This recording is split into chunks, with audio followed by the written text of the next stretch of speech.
Hello friends, स्वागत है आपका टारगेट विद रामा के आपके इस परिवार में। मैं आपका मेंटोर अर्जुन। तो चलिए फिर शुरुआत करते हैं अपनी नेक्स्ट क्लास की, यानी कि हमारी जीएस घटना चक्र का जो हमारी वीडियो सीरीज चल रही है, क्लासेस की सीरीज चल रही है 90 डे हार्ड चैलेंज बैच। उसमें हम पॉलिटी कवर कर रहे हैं और ये लगभग कवर होने को है। तो देखिए ROR 2023 के लिए सीधे हिट कर रही है, फिर उसके बाद UPPCS 2024 के लिए सीधे हिट कर रही है। तो चलिए बिना किसी देरी के शुरू करते हैं। अब हम कौन सा चैप्टर करने वाले हैं? तो आज जो हमारा चैप्टर होने वाला है वो कौन सा होने वाला है? उच्च न्यायालय और अधीनस्थ न्यायालय। कौन सा? उच्च न्यायालय और अधीनस्थ न्यायालय को आज हम कवर करने वाले हैं। तो चलिए कवर करते हैं बिना किसी देरी के। चलिए तो प्रश्न को शुरू करते हैं। देखो वो मैंने आपको जो चैप्टर बताया अधीनस्थ न्यायालय वाला, उसको हम कल करेंगे। पहले हमको प्रश्न कोश शुरू करना है, जो मैं भूल गया था। प्रश्न कोश कौन से वाले का? राज्य विधानमंडल वाले का। तो देखिए भारतीय संविधान के अनुसार राज्यों की विधायिका में सम्मिलित हैं। क्या क्या आता है राज्यों की विधायिका में, बताइए? तो राज्यों की विधायिका में विधान परिषद एवं राज्यपाल, बिल्कुल नहीं। विधानसभा एवं विधान परिषद, ये भी नहीं। विधानसभा एवं राज्यपाल, कौन कौन? विधानसभा और राज्यपाल, या फिर राज्यपाल, विधानसभा और विधान परिषद जहाँ इसका अस्तित्व है, जहाँ इसका अस्तित्व है। तो देखिए इनमें से चौथा तो बिल्कुल आना है। तो कौन कौन से आ सकते हैं? तो इनमें आंसर में क्या है? 3 और 4 दोनों ही आएंगे इसमें। कौन? 3 और 4 कैसे आएंगे? 168 के अनुसार राज्यपाल, विधानसभा और विधान परिषद जहां इसका अस्तित्व है। तो एक वैकल्पिक व्यवस्था है ये। तो अगर ये नहीं है तो ऑप्शन में ये है, तो ये भी आंसर होगा, और ये तीनों भी हैं तो ये भी फिर आंसर होगा। ठीक है। उसके बाद देखिए राज्य विधान पालिकाओं, स्टेट लेजिस्लेटिव का उच्च सदन कौन सा है? उच्च सदन की बात कर रहे हैं तो उच्च सदन होता है इसमें विधान पालिका परिषद या फिर विधान परिषद। और निम्न सदन कौन सा होता है? विधान सभा। कौन सा होता है? विधान सभा। देखिए राज्य विधान परिषद का प्रावधान भारतीय संविधान के किस अनुच्छेद में रखा गया है? तो यह है आपका आर्टिकल 171। कौन सा है बच्चों? आर्टिकल 171। कौन सा? आर्टिकल 171। भूलना नहीं है, ठीक है, भूलना नहीं है। देखिए राज्यों में दूसरे सदन की स्थापना या उसे रद्द करने की संबंधित सही विधि है। सही विधि किसके पास है? लोकसभा या फिर संबंधित राज्य की पाल की विधानसभा। और नेक्स्ट क्या कह रहा है? संबंधित राज्य की विधानसभा द्वारा पूर्ण बहुमत से पारित प्रस्ताव और संसद से पारित विधि, ये है। वहां से प्रस्ताव आएगा और फिर संसद विधि पारित करेगी। ठीक है। निम्नलिखित में से किस स्थायी सदन को समाप्त किया जा सकता है? किस स्थायी सदन को? कौन सा स्थायी सदन है जिसको समाप्त किया जा सकता है? तो यह आपका विधान परिषद। कौन है? विधान हेलो, तो विधायी नहीं, स्थायी नहीं, विधायी, सॉरी। निम्नलिखित में से किस विधायी सदन को समाप्त किया जा सकता है? तो यह आपका विधान परिषद। तो ध्यान रखना, विधान परिषद को हम समाप्त भी कर सकते हैं। क्या कर सकते हैं? समाप्त भी कर सकते हैं। ठीक है। चलिए देखिए कह रहा है कि भारत के किस राज्य में विधान परिषद का सृजन अथवा उसकी समाप्ति की जा सकती है? कहाँ पर विधान परिषद को लाया जा सकता है और उसको खत्म किया जा सकता है? कौन से राज्य में? ऐसा कौन से राज्य में? किसी राज्य में राज्यपाल की संस्तुति पर राष्ट्रपति द्वारा, संसद द्वारा, राज्य विधानमंडल के तत्संबंधी संकल्प पारित करने पर संसद द्वारा, मंत्री परिषद की संस्तुति पर राज्य के राज्यपाल द्वारा। तो क्या हो सकता है? ये हो सकता है राज्य विधानसभा के तत्संबंधी संकल्प पारित करने पर संसद के द्वारा। किसके द्वारा? संसद के द्वारा। फिर वही है कि कौन सा अनुच्छेद है जिसमें विधानसभा को विधान परिषद का सृजन करने का प्रस्ताव पारित करने की इजाजत मिलती है? तो यह है आपका आर्टिकल 169। क्या है? 169। कौन सा? 169। और 171 क्या बताता है? 171 क्या बताता है? इसको तो नहीं भूल गए, आर्टिकल 171 को? नहीं, ये कहता है विधान परिषद का प्रावधान भारतीय संविधान के किस अनुच्छेद में है? तो संविधान के किस अनुच्छेद में है? 171 में। और जो ये किसकी बात कर रहा है? सृजन की बात कर रहा है। किसकी बात कर रहा है?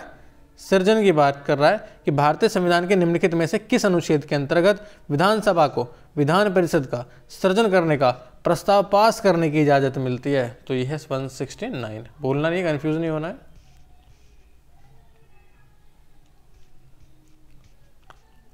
फिर वही क्वेश्चन है, अनुच्छेदों में से किस एक के अंतर्गत विधान परिषद की स्थापना या समाप्ति की व्यवस्था है?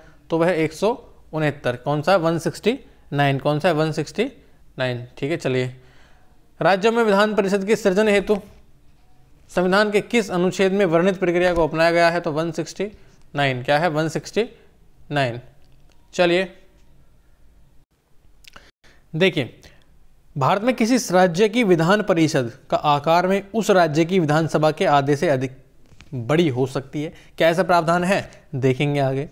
किसी राज्य का राज्यपाल उस राज्य की विधान परिषद के सभापति को नाम निर्देशित कर सकता है। क्या ऐसा है? क्या ऐसा है? ना तो पहला सही है ना दूसरा सही है। कैसे ना सही है ये बताइए सर। तो 171 के अनुसार विधान परिषद की सदस्य संख्या उस राज्य की विधानसभा के सदस्यों की कुल संख्या के 1/3 से अधिक नहीं होगी। याद रखिएगा, विधानसभा के सदस्य जितने भी हैं उसके 1/3 से अधिक नहीं होगी, लेकिन किसी भी दिशा में 40 से कम नहीं होगी। ठीक है। 182 कहता है विधान परिषद के सभापति तथा उपसभापति का निर्वाचन विधान परिषद द्वारा किया जाता है, ना कि राज्यपाल द्वारा। ओके, चलिए, उत्तर प्रदेश की विधान परिषद में राज्यपाल द्वारा कितने सदस्यों को मनोनीत किया जाता है? तो यह आपके कुल सदस्य का 1/10। कितने? कुल सदस्यों का 1/10वां भाग। जैसे कि ये है होगा, विधानसभा निर्वाचन क्षेत्र 38, स्थायी निकाय निर्वाचन 36, शिक्षक से 8 होते हैं, स्नातक 8 करते हैं, मनोनीत करते हैं 10, तो टोटल मिलाकर हो जाते हैं 100। ठीक है, तो 1/10 याद रखना, 1/10। क्वेश्चन क्या है कि विधान परिषद में मनोनीत सदस्यों की संख्या कितनी होती है? तो निम्न में से कुछ नहीं है, 1/10 हमें कहीं दिखाई नहीं दे रहा है। ठीक है, चलिए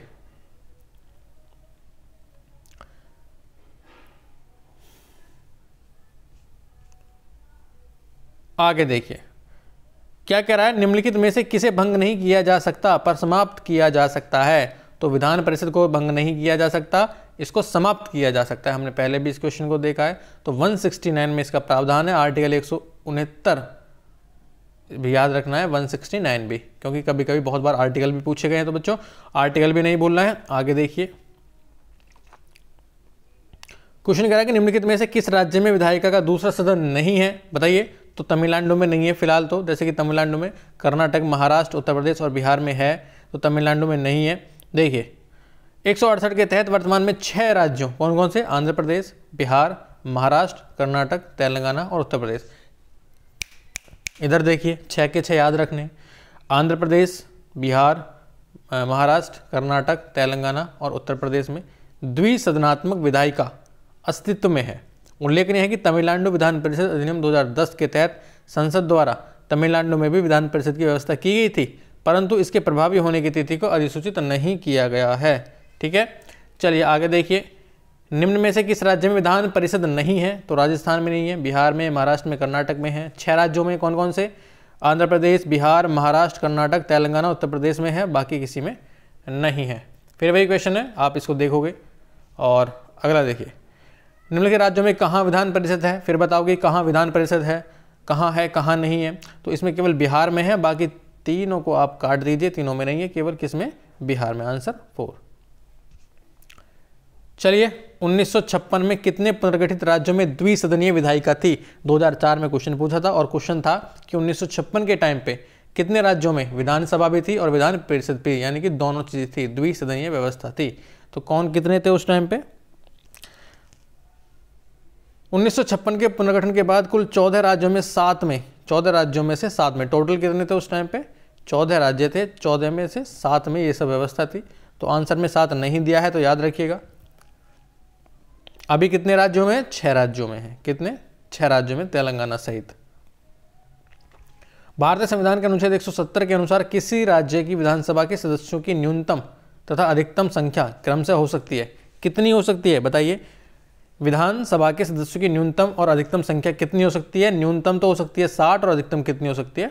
500। तो आंसर हो जाएगा आपका डी। क्या? डी। 60 और 500 का रेशियो होता है, इसको याद रखिएगा। उसके बाद निम्नलिखित में से कौन सा राज्य अनुच्छेद 170 के उस प्रावधान का अपवाद है जिसमें कहा गया है कि एक राज्य के विधानसभा के गठन में 60 से कम सदस्य नहीं होंगे? कितने? 60 से कम सदस्य नहीं होंगे, क्योंकि छोटे छोटे राज्यों में क्या है, 60 से कम सदस्य हैं।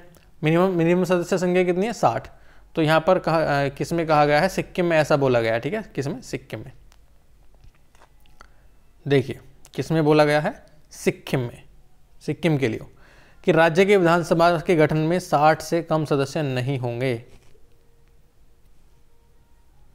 सिक्किम में 60 से कम ही है। आगे देखिए क्या कह रहा है कि भारत के किसी राज्य की विधानसभा में अधिकतम कितने सदस्य हो सकते हैं। भारत की किसी राज्य की विधानसभा में अधिकतम कितने सदस्य, 500 हो सकते हैं और मिनिमम 60, मैक्सिमम 500 और मिनिमम 60। उसके उस अपवाद भी हैं, अपवाद हमने देखे। उसके बाद 26वां कह रहा है कि भारतीय संविधान के निम्नांकित अनुच्छेदों में से कौन राज्य की विधानसभाओं के निर्वाचन का प्रावधान प्रस्तुत करता है। बताएंगे भारतीय संविधान के निम्नांकित अनुच्छेदों में से कौन राज्य विधानसभाओं के निर्वाचन का प्रावधान प्रस्तुत करता है। तो ये बताओगे अनुच्छेद 170, आर्टिकल 170 में विधानसभाओं के बारे में है और आर्टिकल 169 में किसमें था, विधान परिषदों के बारे में। ठीक है, चलिए एज के बारे में पूछा, न्यूनतम आयु विधानसभा के लिए तो कितनी है, 25 वर्ष। कितनी है, 25 वर्ष। आगे देखिए अंगल भारतीय समुदाय के लिए प्रतिनिधित्व का प्रावधान भारत के संविधान के किस अनुच्छेद द्वारा किया गया है। तो ये था आर्टिकल अपना 333। आर्टिकल कितना था, 333। लेकिन अभी क्या हुआ है, अभी इसको निरस्त कर दिया गया है 104 में संविधान संशोधन 2019 के द्वारा। इसकी अवधि को आगे बढ़ाते हुए इसे निष्प्रभावी कर दिया गया है, आगे ना बढ़ाते हुए। ठीक है, उसके बाद 29 कह रहा है किस राज्य विधानसभा की सर्वाधिक सदस्य संख्या है। सबसे ज़्यादा सर्वाधिक संख्या को किस राज्य में, तो उत्तर प्रदेश में। कितनी है, 403। 403 कितने में है, यूपी में। किसमें, यूपी में, याद रखिएगा।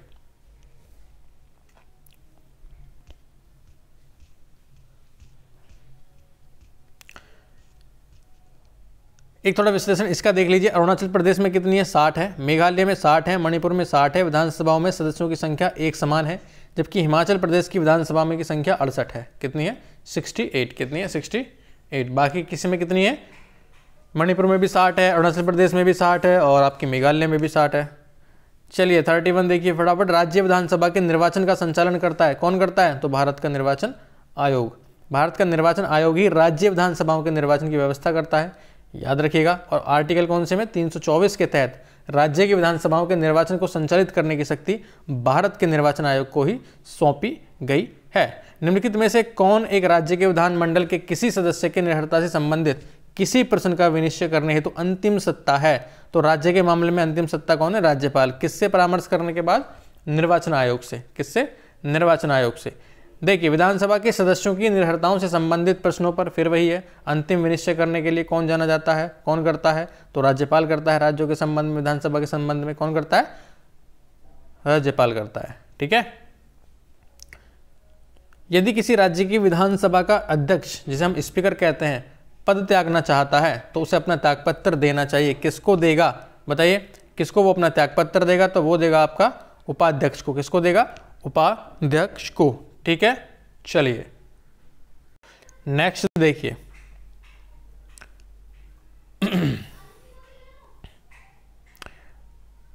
ये कह रहा है कि विधानसभा के विघटन के बाद, आफ्टर विघटन, विधानसभा के विघटन के बाद भी उसका स्पीकर अध्यक्ष पद पर बना रहता है।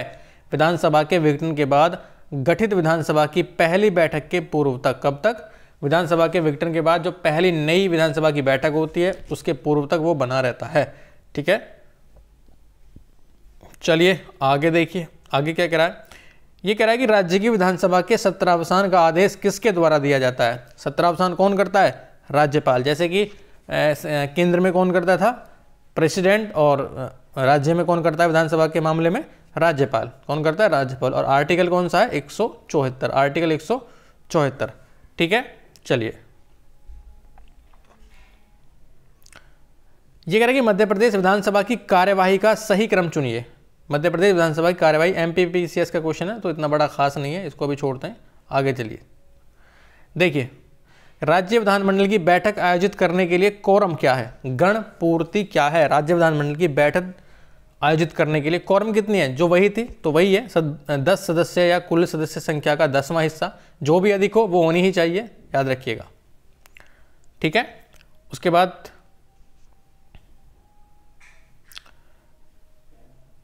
ये देखिए, राज्य विधानसभा निम्नलिखित में से किनके निर्वाचन में भाग लेती है। राज्य विधानसभा निम्नलिखित में से किनके निर्वाचन में भाग लेती है, बताइए।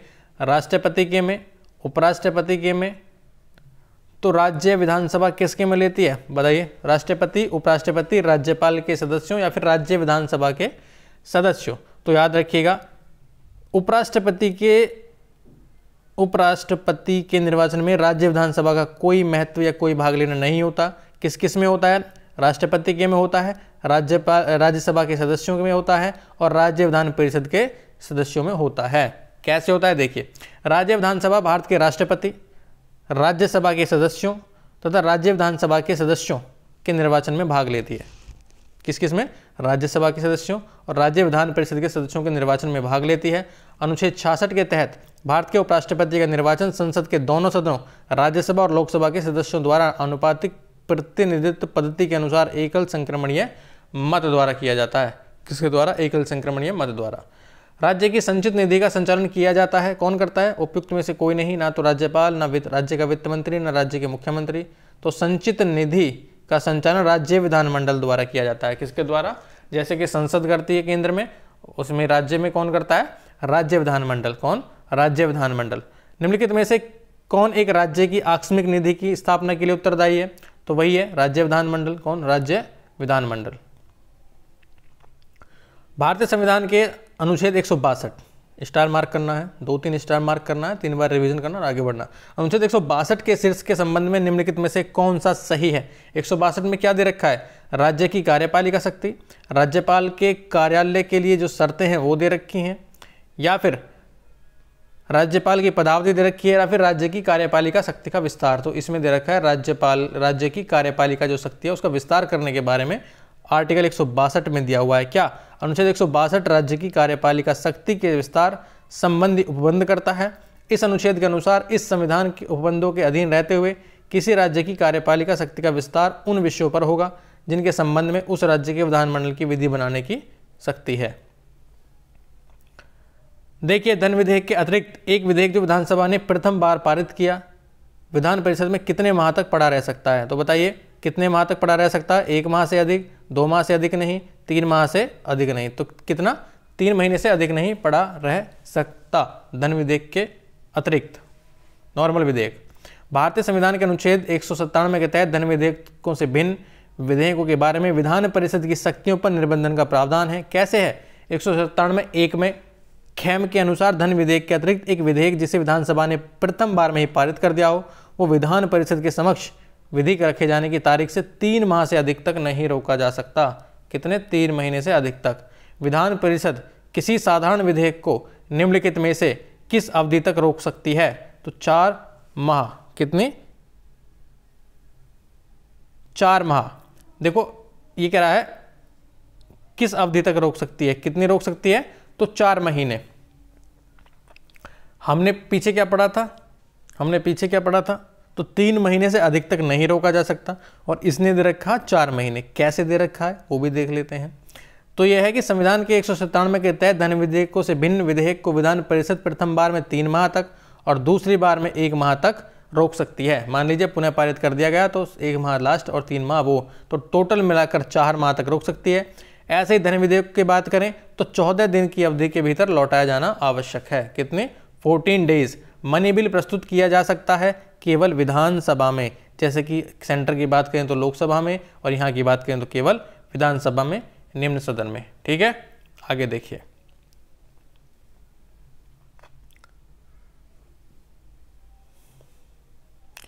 कह रहा है कि राज्य विधानसभा में कोई भी धन विधेयक पूर्व स्थापित नहीं किया जा सकता। राज्य विधानसभा में कोई भी धन विधेयक दोबारा से स्थापित नहीं किया जा सकता बगैर संसद की प्रस्तुति के, नहीं राज्य के राज्यपाल की संस्तुति के। राज्य के राज्यपाल की संस्तुति जरूरी है, फिर धन विधेयक दोबारा स्थापित किया जाएगा। कहाँ पर? राज्य विधानसभा में। कहाँ पर? ये दे रखा है 207 के तहत अनुच्छेद 199 के खंड 1 के उपखंड कैसे चैतक के प्रावधानों में वाला कोई भी विधेयक अर्थात धन विधेयक राज्य विधानसभा में बगैर संबंधित राज्यपाल की संस्तुति के पुरस्तापित नहीं किया जा सकता। भारत के संविधान के किस अनुच्छेद के अनुसार राज्य के राज्यपाल के द्वारा मुख्यमंत्री को नियुक्त किया जाता है? तो ऐसा कौन सा आर्टिकल है जब राज्य का राज्यपाल चीफ मिनिस्टर को नियुक्त करता है? तो वो है 164। कौन सा? 164, 164। ठीक है, आगे चलिए। कह रहा है कि किसी राज्य के मुख्यमंत्री से संबंधित निम्नलिखित कथनों में से कौन सा एक सही नहीं है? मुख्यमंत्री राज्यपाल द्वारा नियुक्त किए जा सकते हैं और नियुक्त किए जाते हैं, बिल्कुल ठीक है। सामान्यतः मुख्यमंत्री मंत्रिपरिषद की बैठकों की अध्यक्षता करते हैं। सामान्यतः, नॉर्मली, बिल्कुल ठीक है। राज्यपाल मुख्यमंत्री की सलाह पर अपने समस्त कृत्यों का प्रयोग करते हैं। गलत। कैसे गलत है? मुख्यमंत्री की सलाह पर नहीं, मंत्रिपरिषद की सलाह पर। कौन? मंत्रिपरिषद। कौन है? मंत्रिपरिषद की सलाह पर। ठीक है, चलिए। कह रहा है कि राज्य के मुख्यमंत्री सहित मंत्रिपरिषद में मंत्रियों की न्यूनतम संख्या क्या हो सकती है? तो 12 हो सकती है। कितनी? राज्य के मुख्यमंत्री सहित मंत्रिपरिषद में मंत्रियों की संख्या कम से कम 12 हो सकती है। न्यूनतम संख्या 12 हो सकती है और अधिकतम 15% से अधिक नहीं होगी। किसका प्रतिशत? राज्य की विधानसभा के सदस्यों के कुल प्रतिशत का। ठीक है। मुख्यमंत्री में से संबंधित निम्नलिखित कथनों में से कौन सा एक सही नहीं है? फिर वही, वह साधारणतः राज्यपाल द्वारा चयनित होता है। यही है, ये गलत है। वह साधारणतः राज्यपाल द्वारा चयनित होता है। चयनित होता है। गलत गलत गलत। क्यों है गलत? 164 के अनुसार मुख्यमंत्री की नियुक्ति राज्यपाल करेगा, अन्य मंत्रियों की नियुक्ति राज्यपाल मुख्यमंत्री की सलाह पर करेगा। अतः स्पष्ट है कि राज्यपाल मुख्यमंत्री की औपचारिक नियुक्ति करता है, ना कि उसका चयन करता है। ठीक है। बिना विधानसभा का सदस्य निर्वाचित हुए कोई मंत्री किस समय तक अपने पद पर बना रह सकता है? वही 6 महीने। कितने? 6 महीने। कितने? 6 महीने। आगे चलिए।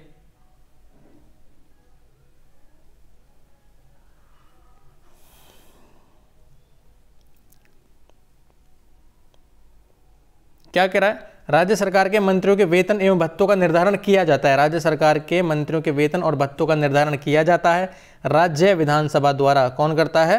राज्य विधानसभा द्वारा। राज्य सरकार के मंत्रियों और वेतन के भत्तों का निर्धारण राज्य विधानसभा द्वारा किया जाता है। आर्टिकल 164(5) के तहत राज्य विधानमंडल द्वारा विधि बनाकर किया जा सकता है।